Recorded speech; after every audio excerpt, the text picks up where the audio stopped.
The Clean Academy scheme is a programme whereby we're taking a B-class driver, so a car driver, to a Cat C, which is a Class 2 qualification, and that's up to 18 tonner. My name's Tracy Caldicott. I work out of the Oval site and I'm the Transport Training Manager working on an academy programme at the moment.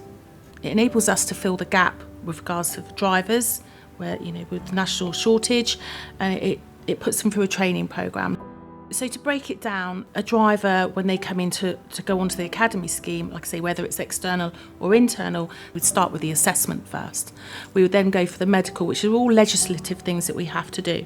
They're then provided with their theory study work, and then they go for their theory test, their HAS perception, and what we call a Mod 2. Now, a Mod 2 is where it's a case study and they have to give answers, and that's part of their final CPC qualification.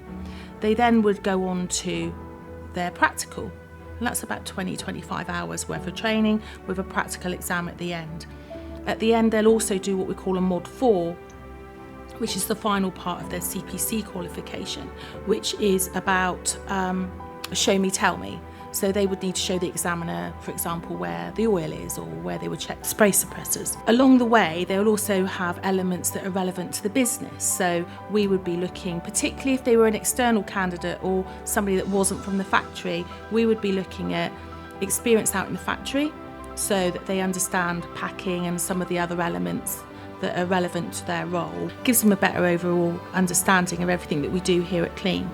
They'll also do all of their onboarding and safety stuff, so tail lift, manual handling.